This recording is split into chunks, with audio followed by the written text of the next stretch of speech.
법을 잘 지켜야 되는 이유는 그 법을 어기면 반드시 그 뒤에 이 벌금도 있고 또 심판도 있기 때문에 그렇습니다. 오래전에도 한번 말씀드렸는데 황곡초 앞에 사거리에 주정차 금지 구역이거든요. 근데 10분 동안은 봐주는데 10분이 넘어가면 찍힙니다. 사진이 찍혀요. 조심하시길 바랍니다. 제 아내가 물건 사느라고 이제 제가 잠깐 주차를 했는데 뭘 그렇게 고르는지 시간이 좀 오버가 됐던 것 같아요. 나중에 보니까 하여튼 벌금 통지서가 날라와서 자세히 보니까 그 황곡초 사거리 그 홈플러스인가요? 거기서 찍혔어요. 보니까 12분. 그냥 2분 늦었다고 얼마를 냈더라? 6만 원인가? 이 학교 존이어가지고 스쿨 존이어가지고 굉장히 비싸요. 투덜투덜 됐지만 다음에 또 됐을까요? 안 됐을까요? 절대 안 되죠. 이 법이라고 하는 것이 지켜야 되는 것이지요. 내 마음대로 에이 기분 나빠 또 돼야지 그랬다가는 자기만 손해나는 거죠. 세상 법도 우리가 잘 지켜야 됩니다. 그러나 세상 법은 이제 오심이 있을 수도 있어요. 그러나 어쨌든 잘 지켜야 되지만 그러나 하나님의 법은 오심이 없다 하는 것입니다. 정확한 하나님의 법이죠. 하나님의 법을 말씀에다가 다 기록해 놓으셨어요. 그래서 성경에다가 다 기록해 놓으시고 이 성경 말씀을 근거로 하나님의 심판이 이루어지게 되지요. 오늘 시편 97편의 말씀은 악인들을 심판하시는 하나님에 대해서 이야기를 하고 있습니다. 온 세상을 어제 말씀 봤죠. 온 세상을 창조하신 하나님, 또 통치하시는 하나님, 심판하시는 하나님, 그렇게 말씀을 드렸는데 오늘 말씀에도 보면 이 세상을 심판하시는데 무엇으로 심판하시는가? 3절에 보니까 불이 그 앞에 나와서 다 사른다. 불로 심판하신다. 노아 시대는 물로 심판하셨고 또 수험과 고모라 시대는 불로 심판하셨고 요한계시록에도 보면 마지막 시대에는 불과 유황불이 타는 못에 던져진다. 불로 심판하신다는 말씀이 기록되고 있습니다. 히브리서 12장 말씀에 보면 하나님은 소멸하는 불이시다. 심판하실 때 태우시는 하나님, 무서운 하나님이다는 그런 말씀이죠. 또 4절에도 보면 그의 번개가 세계를 비추니 땅이 보고 떨었도다. 번개가 여름철에 번개가 번쩍번쩍하는 것을 우리가 보죠. 천둥이 먼저 쳐요? 번개가 먼저 쳐요? 빛이 빨라요? 소리가 빨라요? 번개 치고 나면 반드시 한 2초, 3초 후에 천둥이 치죠. 빛이 빠르기 때문에 그 번개가 번쩍하는 그 순간이 이 세상이 갑자기 환해지잖아요. 근데 번개는 전기입니다. 그 전기에 굉장히 강력한 전기가 순간적으로 흐르는 거죠. 그 전기, 이 번개가 반짝하는 그 순간에 전기불이, 이 번개불이 얼마나 뜨거울까? 또 궁금하면 또 검색을 해봐야죠. 그랬더니 번개불이 약 3만 도씨가 된답니다. 저 어렸을 때 저희 뒷동산에 그 벼락 친 때가 있었어요. 얼마나 벼락 소리가 큰지 진짜 벼락 치는 소리 나더라고요. 근데 나중에 가서 보니까 그 뒷동산에 소나무가 벼락을 맞았는데요. 소나무가 그냥 홀라당 껍질이 다 벗겨서 새카맣게 타버려가지고 그렇게 무서운 거죠. 3만 도, 순간 온도가 3만 도예요. 태양의 겉표면이 약 5천 도씨라고 하죠. 또 이렇게 얘기하면 얼마나 뜨거운지 잘 모르니까 성냥불 착 끄면 성냥불이 몇 도 정도 될까요? 한 600도에서 800도 된답니다. 성냥불, 그래 성냥불 켜다가 손 대면 화상 입죠.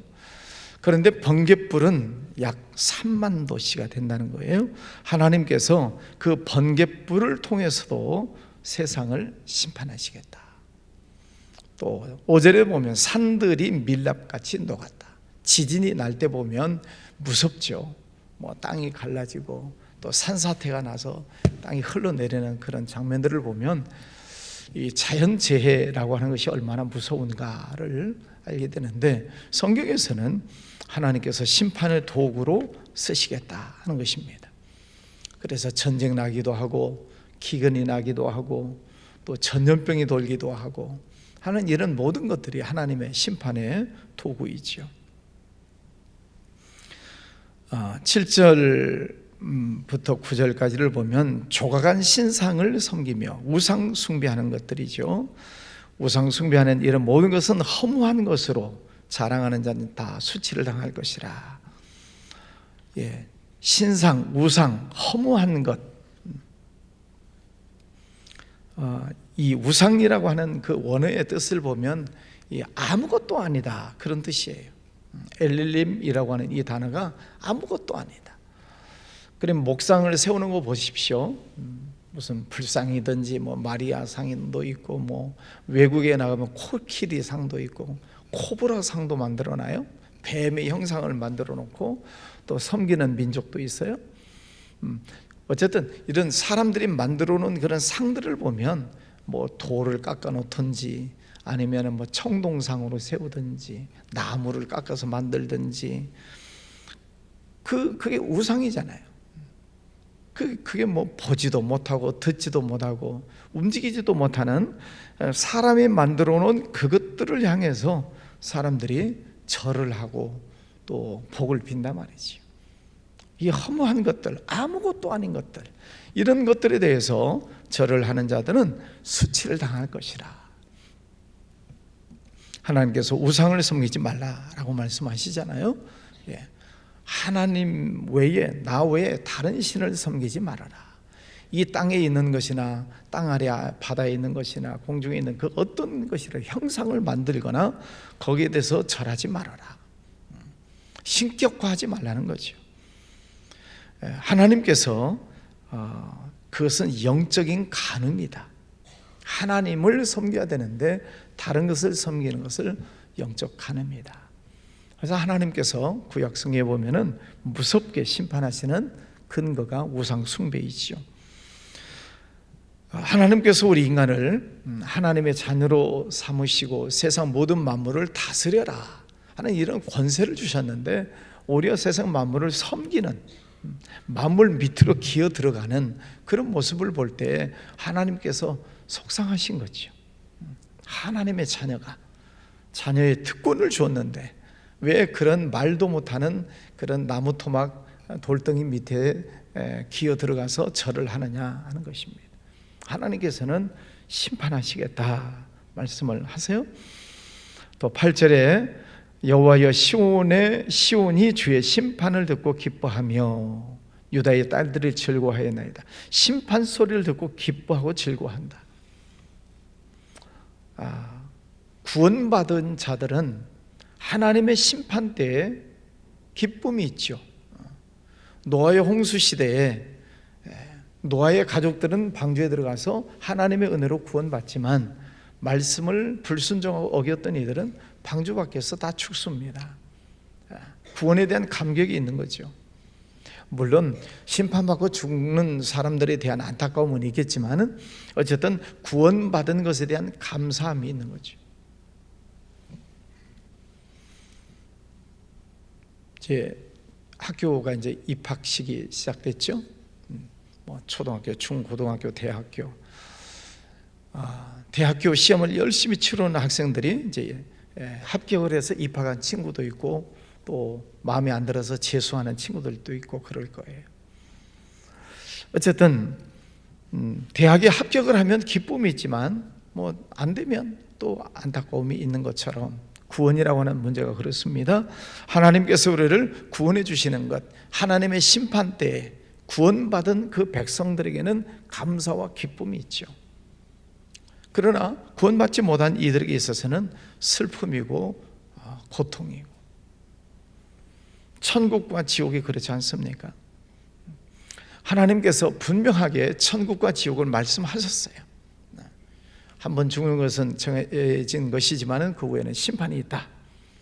그래서 성경에 명백하게 천국과 지옥을 말씀해 주시면서 그러니 살아있는 동안에 정직하게 살아라, 하나님의 말씀에 순종하며 살아라. 그러면 이 땅에서도 복을 받고 장수하게 될 것이다. 그러나 말씀에 불순종하면 이 땅에서도 고통을 받고 심판 이후에는 지옥이다. 하나님은 명백하게 말씀에 기록을 해 놓으셨어요. 그런데 이 악인들의 특징이 뭡니까? 악인들은 하나님의 말씀에 귀를 막아버리는 거예요. 하나님의 말씀에 눈을 가려버리는 것입니다. 그냥 하나님의 말씀을 듣지도 않고 보지도 않고, 그러니 심판의 기준이 뭔지를 모르고 살아가는 거죠. 세상에서 많은 주의 종들이, 선지자들이 하나님의 말씀을 외치잖아요. 구약 시대에도 보면 시대마다 하나님 선지자들을 보내셔서 말씀을 외쳐요. 그 시대는 뭐 성경을 마음대로 볼 수 없었으니까. 그런데도 그 선지자들의 말에 귀를 막아버리는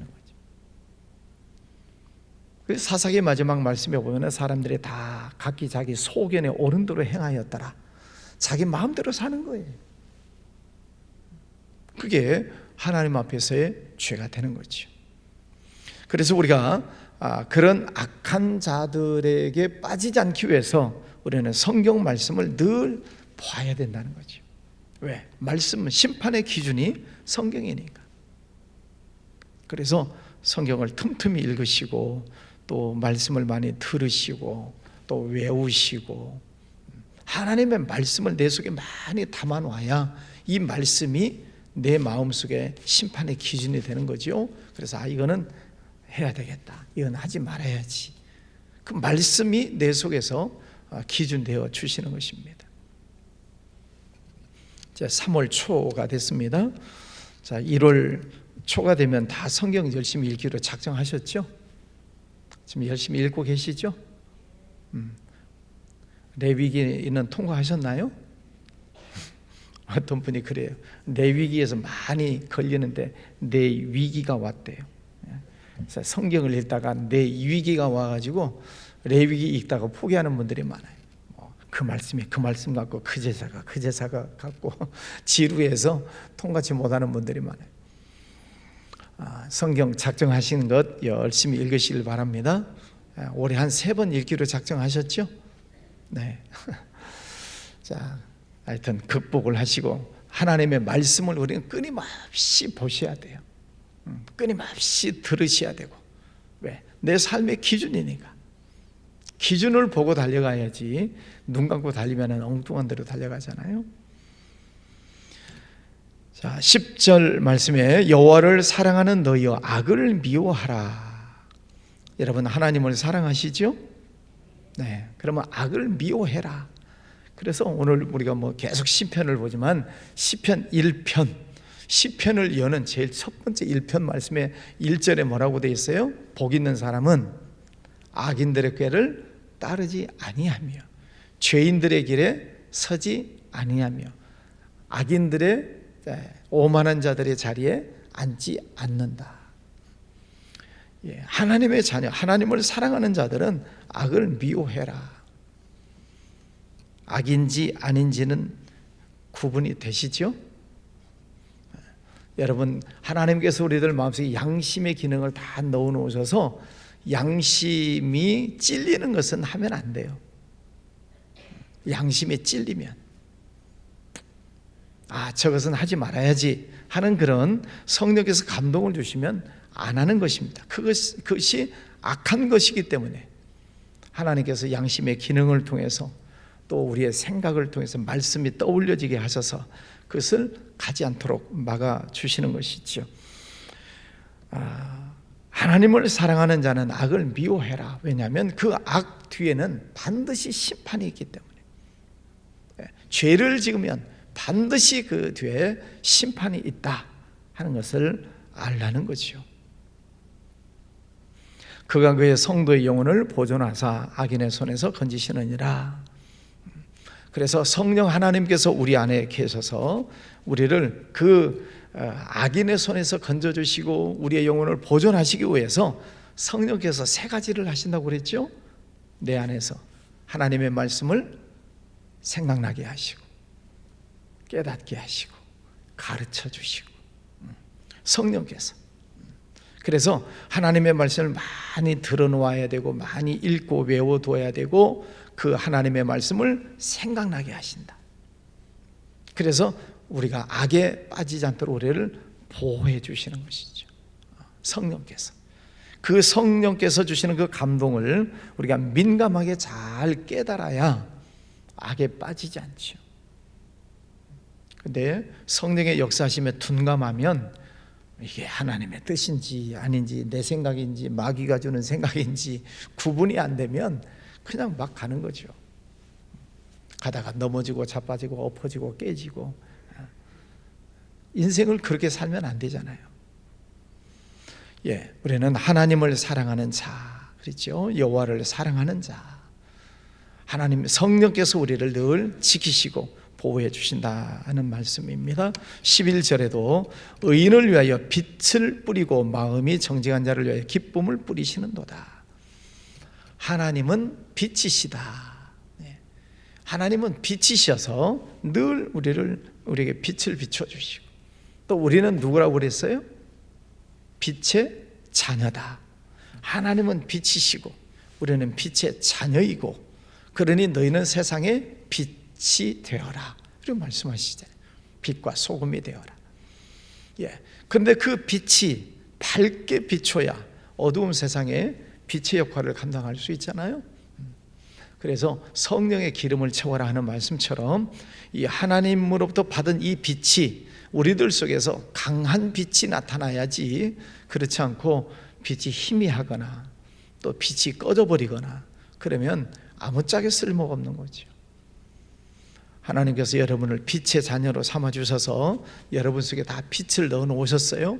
그 빛이 아름답게 밝게 잘 비춰질 수 있도록 늘 말씀 읽으시고 말씀 들을 때 은혜 받으시고 성령 충만하시고 기도도 열심히 하시고 봉사도 하고 충성도 하고, 그래야만 내 속에 이 빛이 늘 밝음을 나타낼 수 있는 거지요.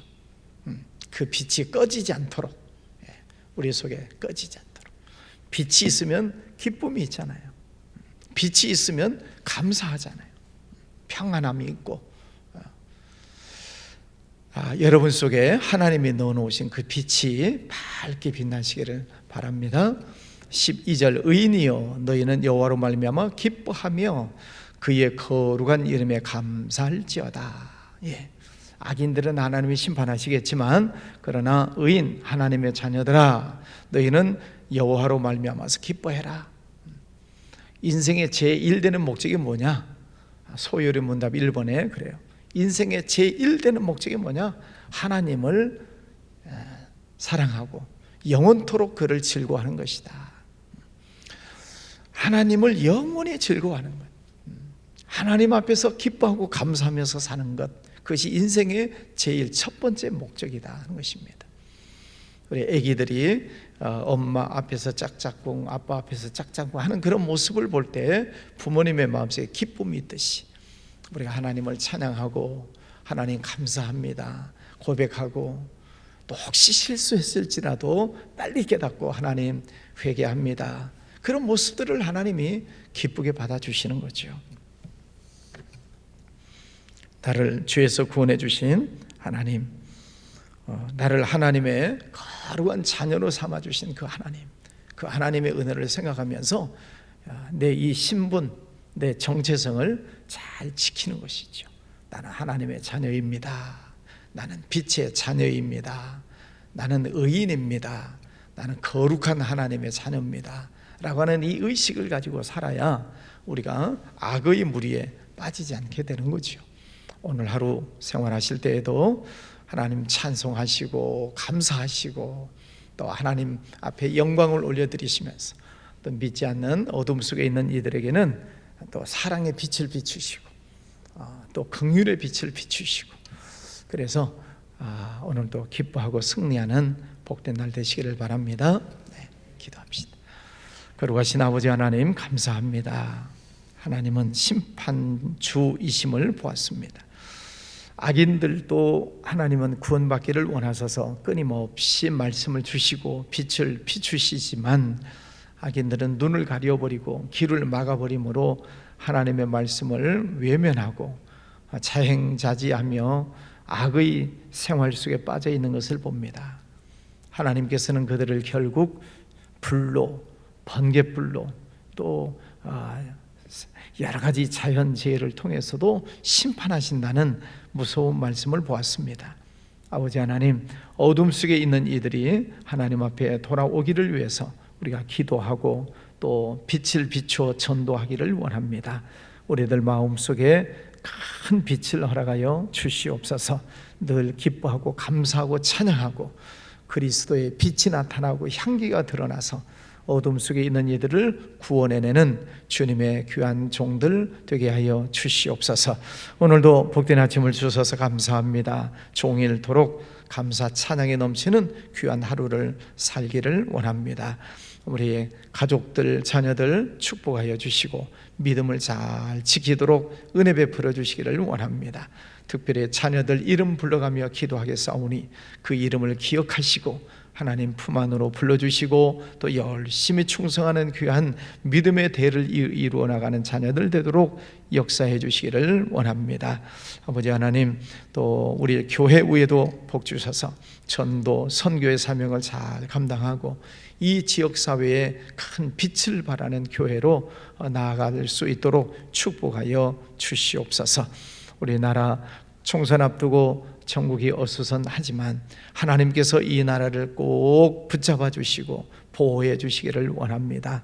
어려운 일 생기지 아니하도록 막아 주시옵시고, 아버지 하나님, 또 이번 총선에 정직한 자, 의로운 자, 하나님의 뜻을 잘 헤아리는 이들이 세워지게 해주셔서 이 나라가 안정되고 회복이 되는 역사가 이루어지게 해주시기를 원합니다.